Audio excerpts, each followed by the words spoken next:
to say that also it's important in reference to the whole racism aspect. It's also Black women not being as educated as well when they go into the medical office, and not knowing what to say and what to ask for, not knowing their bodies and the symptoms that they feel, not understanding those, all they know is for some women who live in certain communities, all they know is to have babies. So it's to the point to where the doctors, like she said, stated earlier, are making decisions for them.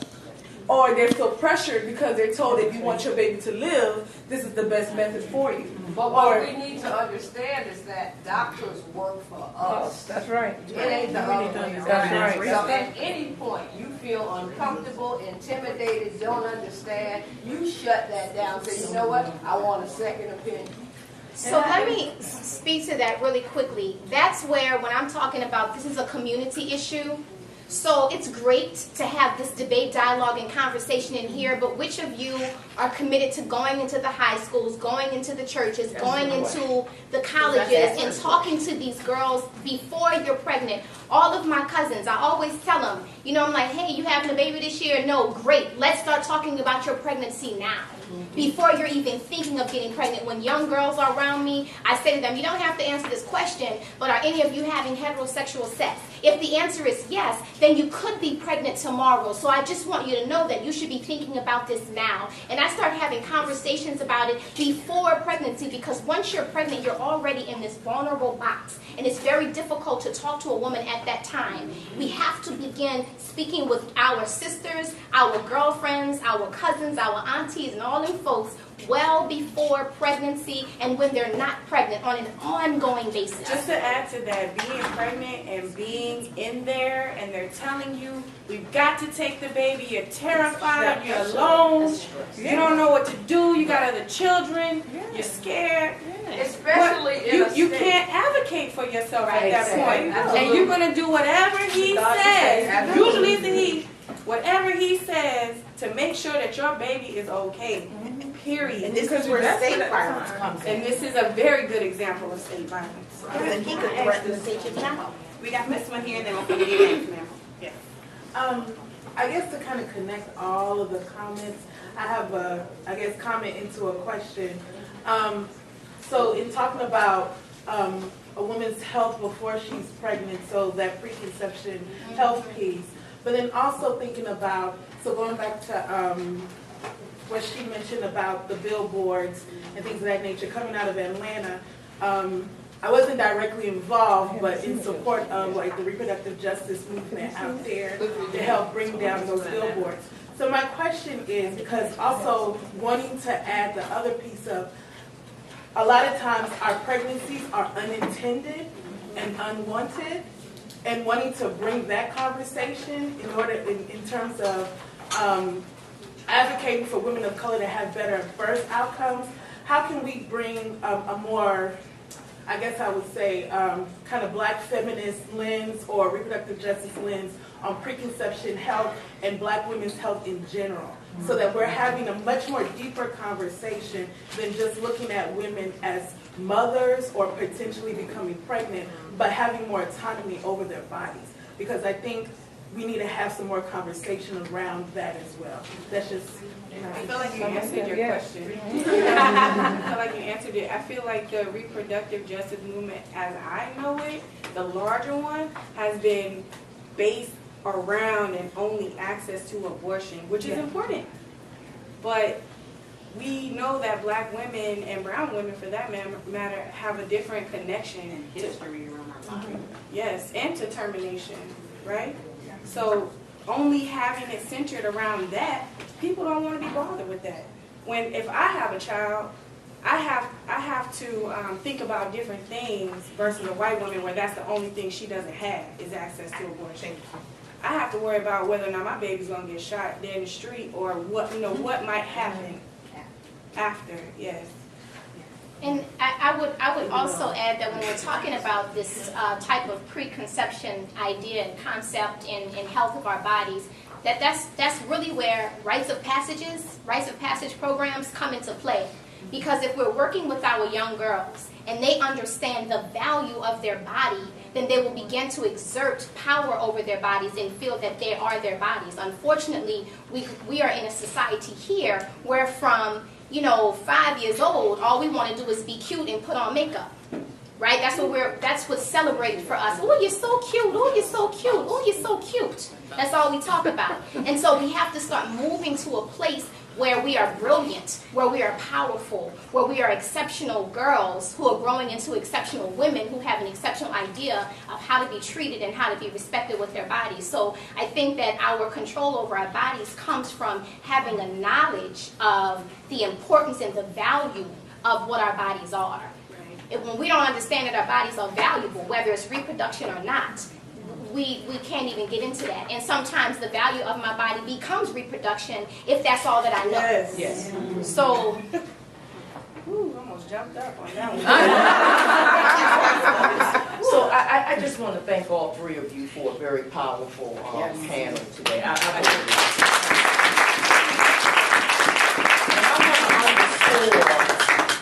I want to underscore, and I'm speaking to these black women in this room really strongly because Nicole brought up a very, very poignant and important point.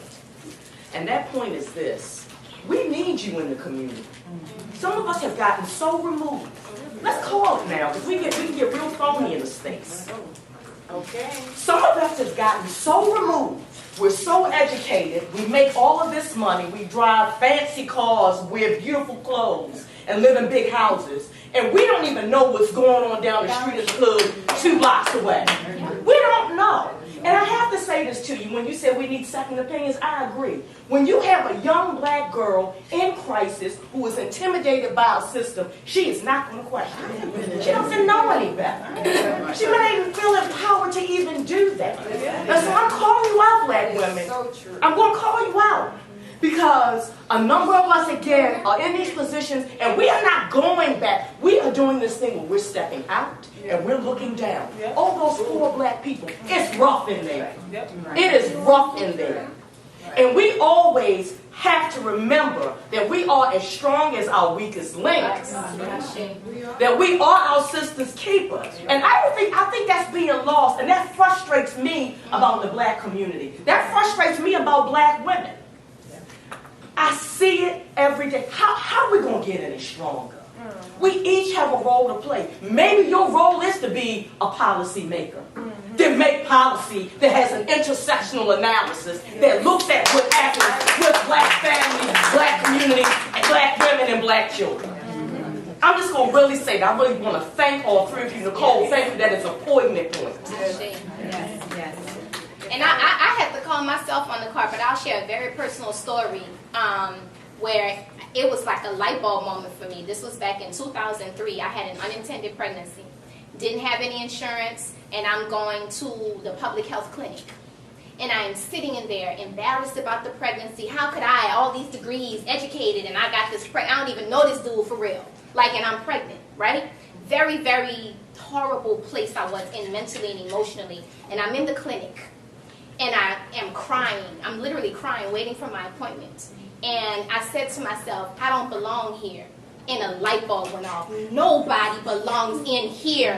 Nobody belongs in here. And I saw that in myself. So I know that I saw that in myself, that we all have that in us, that we have this tendency to look down. And it was a rude and horrible awakening. And then during that visit, I was getting my dating ultrasound, and this white man is getting ready to put the probe in my vagina. I said, wait a moment. And his response to me was, I can't tell you the sex of your baby. I said, I'm not worried about the gender of my child. But what I'd like to know is, what is your name, sir? Okay? Because he hadn't said hello to me. And that same day, I'm back in the waiting room, and a mother comes out furious because that same thing had happened to her teenage daughter.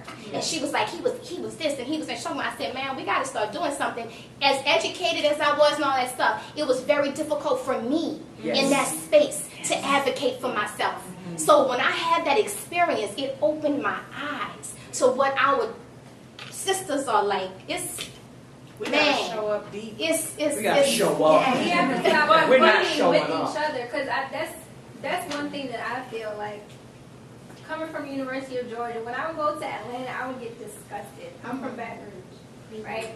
because I felt like there's so much pretentious and Yes, stuff it's that so we fun. have on TV that everybody was scandal. Housewives of Atlanta, all they do is teaching us how to be competitive against each other because we're Yes. men. And that just infuriates me because, you know, we have issues of unintended pregnancy. We're all, like my research is on breastfeeding. And basically what women said is it boils down to, do you even love your body? Do you even understand, do you appreciate your body and what it can do outside of sex? Because do you understand that breasts have two functions? They're for sexual pleasure, but they're not just for, being told they're voluptuous, they're nice. And so I just kind of feel like because we value our bodies to the point that does it look attractive to a man, or will this give me a man and won't get her the man because I look better than her, that we become so catty with each other. So catty. That's why we have to create safe spaces, particularly in states where legislation is being enacted to stop certain things from happening. This is going beyond African American, Latino. This is a woman issue. You have men making legislation about our bodies. We need to start voting people out of office, okay? And people in office that will represent for us the things that we need. I would have And to disagree with you. I feel like, and respectfully, I feel like it is very much a Black issue. Because of the way that our babies are dying and our mothers are dying, and white women aren't dealing with that. They don't have the best, like we know, like Mandisa brought up, but it is not the same. Well, but I wasn't speaking directly to just the mortality of our babies. I'm talking about creating spaces to educate. Yeah, and there are white allies who are concerned, and I think the more voices you have, it's a women's issue. There are white allies, and We Latino tried women are probably having women's issues. It did not work for us. Yes, it worked for them just well. Yes, Exactly. Which is why we from the historically, we have tried having effort. This is a but community issue. Eshe has a I have a response State to that. legislative. I definitely have a response to that, and I think that there's a time and place for coalition building. I think that there are allies, and I think that they can be useful in certain contexts, in certain places. But I feel like a lot of what's missing from all of our movements is like this historical context and grounding. And I feel like, when we talk about bodies, when we talk about beauty, when we talk about the meaning of the reproductive body, and we talk about the history of the United States and America, we're talking about Black women, we're talking about slavery, we're talking about the fact that, you know what I'm saying? We're talking about the fact that a white woman's virtue was measured against a Black slave, right? You know what I'm saying?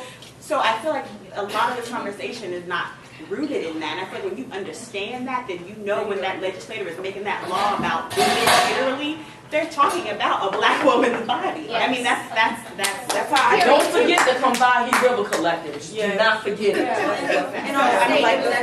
This was so awesome. This was the best thing in the world. She just made a great point. Some of this legislation that's being passed is being sponsored by Black women. Oh, yeah. Okay? So we need to have that dialogue too. Because the House Bill 388 is sponsored by Katrina Jackson, who's African American.